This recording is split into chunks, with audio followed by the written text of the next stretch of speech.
Assalamualaikum warahmatullahi wabarakatuh. Shalom, namo buddhaya, Om Swastiastu, dan salam sejahtera bagi kita semua. Kami dari kelompok 10 di sini akan menjelaskan hasil diskusi kami mengenai analisis dan penyajian data penelitian kuantitatif.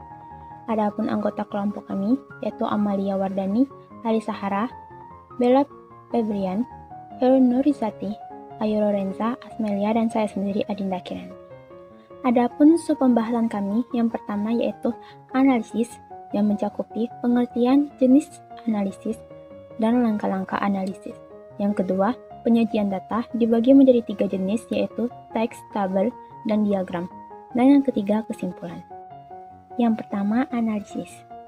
Analisis data adalah upaya atau cara untuk mengelola data menjadi informasi sehingga karakteristik data tersebut bisa dipahami dan bermanfaat untuk solusi permasalahan, terutama masalah yang berkaitan dengan penelitian, atau definisi lain dari analisis data yakni kegiatan yang dilakukan untuk mengubah data hasil penelitian menjadi informasi yang nantinya bisa dipergunakan dalam mengambil keputusan.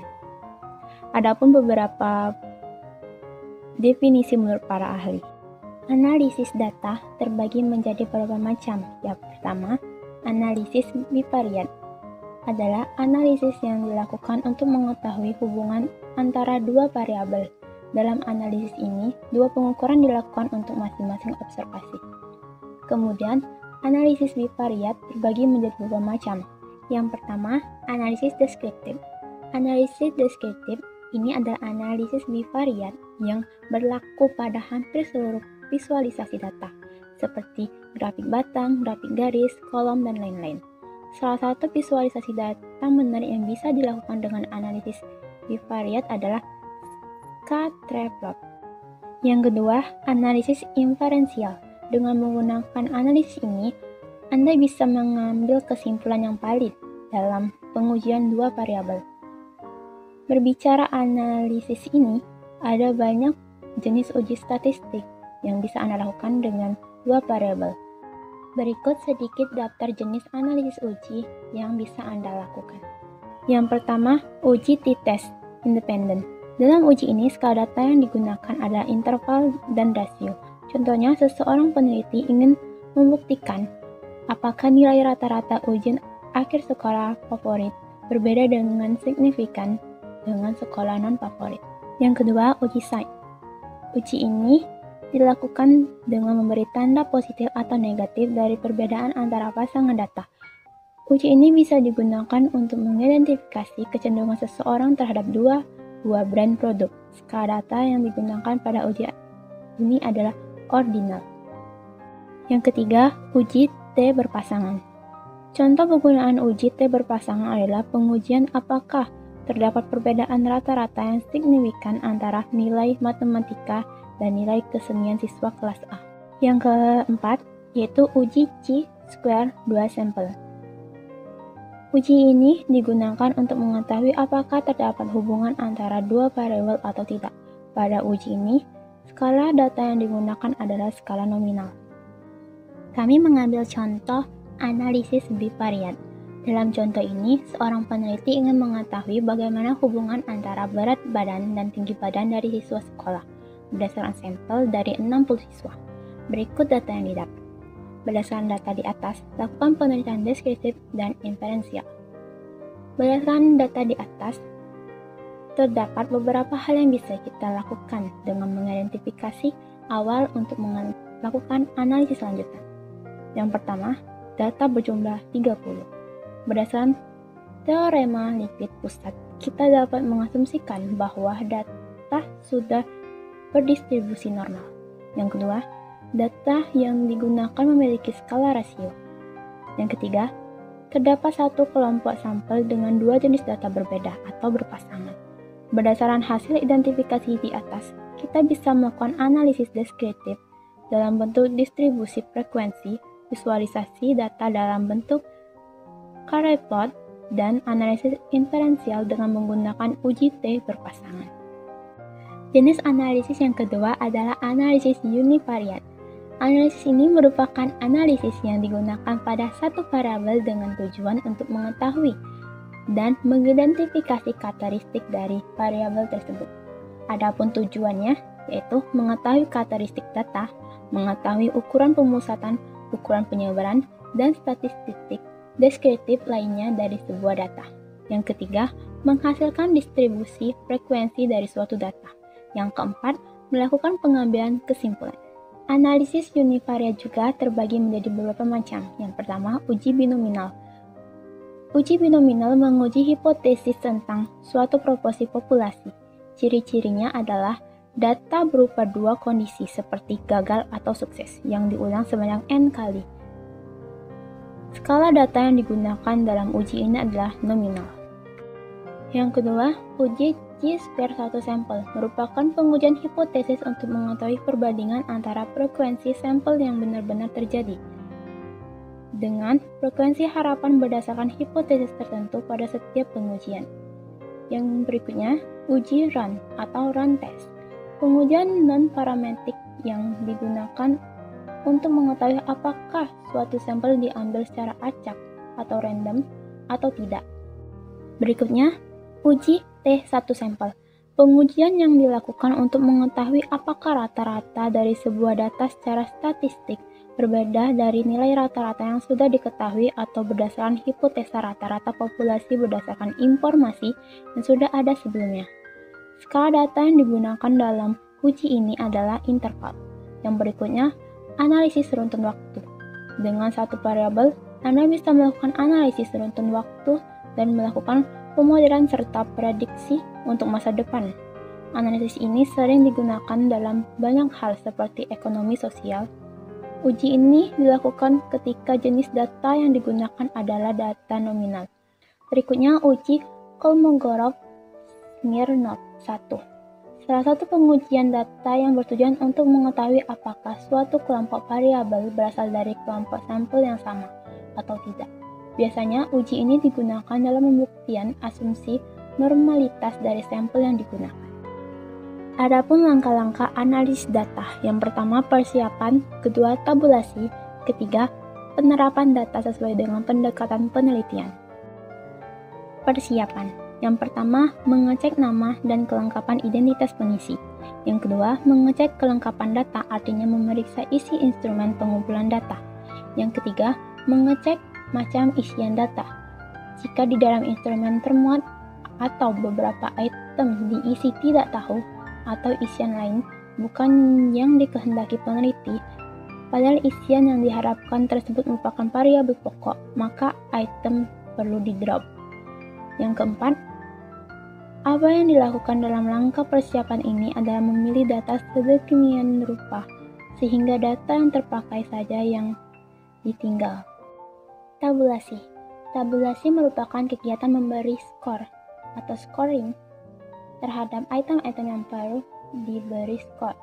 Misal, tes, angket, bentuk pilihan ganda, rating scale, dan sebagainya.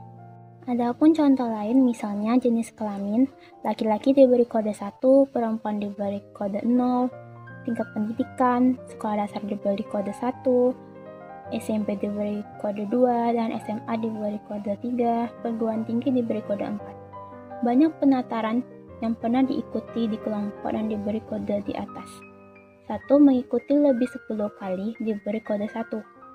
2. Mengikuti antara 1 sampai dengan 9 kali diberi kode 2. 3. Tidak pernah mengikuti penataran diberi kode 0. Berikutnya, penerapan data sesuai dengan pendekatan penelitian. Pengelolaan data yang diperlukan dengan menggunakan rumus-rumus atau aturan-aturan yang ada, sesuai dengan pendekatan penelitian atau desain yang diambil. Untuk mempermudah cara mengikuti uraian pengolahan data, akan disajikan dengan sistematik yang telah disajikan dengan sistematika yang telah dikemukakan dalam bab sebelumnya mengenai jenis-jenis permasalahan.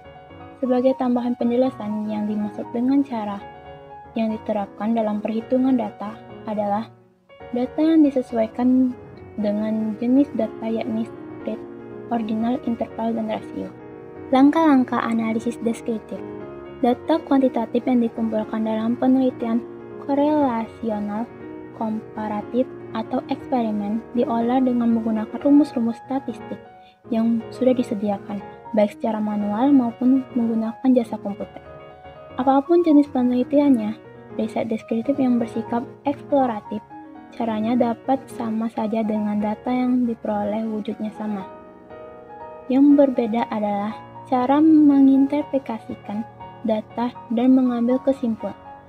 Apabila data telah terkumpul, maka diklasifikasi menjadi dua kelompok data, yaitu data kuantitatif angka-angka dan data kualitatif atau kata-kata atau simbol. Yang kedua, penyajian data. Dibagi menjadi 3 jenis, teks, tabel, dan diagram. Penyajian data dalam bentuk teks. Contohnya, dalam penilaian kuantitatif, sebagai kesimpulan suatu data, tidak ditemukan adanya asosiasi positif antara infeksi cacing dan infeksi cacing tambang. Yang kedua, dalam penelitian kuantitatif menggunakan suatu variabel. Tinggi rata-rata pemain sepak bola di PSSI adalah 182 cm. Yang ketiga, sejumlah 90% penderita penyakit Y di kota X adalah anak usia sekolah dasar yang tinggal di daerah nelayan. 3 di antara 7 peserta penyuluhan kesehatan tentang penanggulangan DB adalah kader kesehatan. Berikutnya, penyajian data dalam bentuk tabel. Adapun yang perlu diperhatikan yaitu nomor tabel, judul tabel, badan tabel, dan keterangan atau catatan kaki. Penyajian data secara tabel. 1. Menyajikan hasil pengolahan data dengan menggunakan tabel dari sederhana ke kompleks. Yang kedua, penyajian informasi dalam bentuk angka dengan menggunakan format baris dan kolom. Berikutnya, syarat pembuatan tabel. Tabel harus mudah dipahami pembaca. Yang kedua, buat sederhana mungkin. Yang ketiga, 2 atau 3 tabel lebih baik daripada satu variabel besar dengan banyak variabel. Tabel dibedakan menjadi 2, yaitu umum dan khusus. Umum berisikan seluruh data atau variabel hasil penelitian. Untuk data kuantitatif berisi angka absolut atau nilai asli. Yang kedua, khusus. Berisi data hasil variasi dari tabel umum atau master tabel. Tujuannya adalah menyajikan data dalam bentuk sederhana dan menggambarkan adanya hubungan. Penyajian data diagram bertujuan supaya informasi yang diperlukan oleh pengguna bisa didapatkan dengan mudah dan juga cepat. Secara umum, penyajian data dalam diagram yang paling sering dipakai adalah penyajian data dalam bentuk diagram batang, lingkaran, garis, pohon, dan gambar. Yang pertama, diagram batang. Beberapa bentuk dari diagram batang antara lain, diagram batang satu komponen atau lebih, diagram batang dua arah, diagram batang 3 dimensi, dan yang lainnya sesuai dengan variasi atau tergantung terhadap pemakaiannya. Penyajian data dalam diagram batang banyak dipakai untuk penggunaan data yang bersifat kategori. Yang kedua, diagram lingkaran. Penyajian data dalam bentuk diagram lingkaran dilandasi pada suatu lingkaran yang dibagi menjadi beberapa bagian sesuai dengan banyaknya kelas penyusunan. Penyajian data yang ada pada diagram lingkaran sangat tepat digunakan pada data yang berbentuk kategori atau atribut dalam persentase. Yang ketiga, diagram garis. Penyajian data dalam diagram garis biasanya dipakai untuk menunjukkan kondisi dari suatu data yang serba terus atau berkesinambungan. Sama halnya pada diagram batang. Diagram garis memerlukan sumbu datar dan juga sumbu tegak yang saling tegak lurus.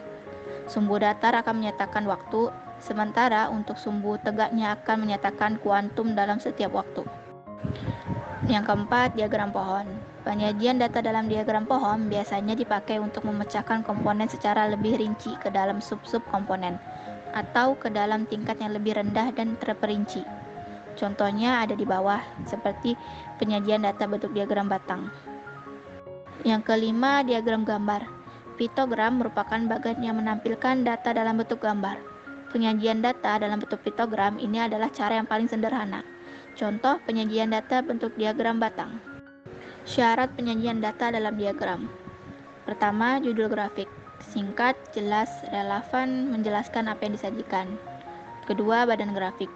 Tampilkan var dengan warna menarik, batasi jumlah var yang ditampilkan, lengkapi dengan legenda yang menjelaskan artinya. Yang ketiga, catatan kaki.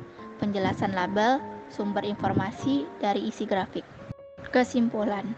Analisis data adalah upaya atau cara untuk mengolah data menjadi informasi, sehingga karakteristik data tersebut bisa dipahami dan bermanfaat untuk solusi permasalahan, terutama masalah yang berkaitan dengan penelitian. Analisis data dibagi menjadi dua, yaitu analisis bivariat dan unvariat. Pada analisis bivariat dibagi menjadi dua, yaitu analisis inferensial dan deskriptif. Untuk analisis unvariat dibagi menjadi beberapa jenis atau uji, yaitu uji binomial, uji square satu sampel, uji run atau run test, uji satu sampel, analisis runtun waktu, uji Kolmogorov-Smirnov 1, dan lain-lain. Secara garis besar, analisis data meliputi 3 langkah, yaitu persiapan, tabulasi, dan penerapan data sesuai dengan pendekatan penelitian. Penyajian data dibagi menjadi 3, yaitu penyajian data teks, tabel, diagram, dan juga perlu memperhatikan syarat dalam penyajian data. Dalam diagram, yaitu judul grafik, badan grafik, dan catatan grafik. Itulah hasil pembahasan kami. Kami mohon maaf jika ada kesalahan pengucapan. Dan ini ada daftar pustaka jika kalian ingin membaca referensi kami. Untuk waktunya kami ucapkan terima kasih. Wassalamualaikum warahmatullahi wabarakatuh.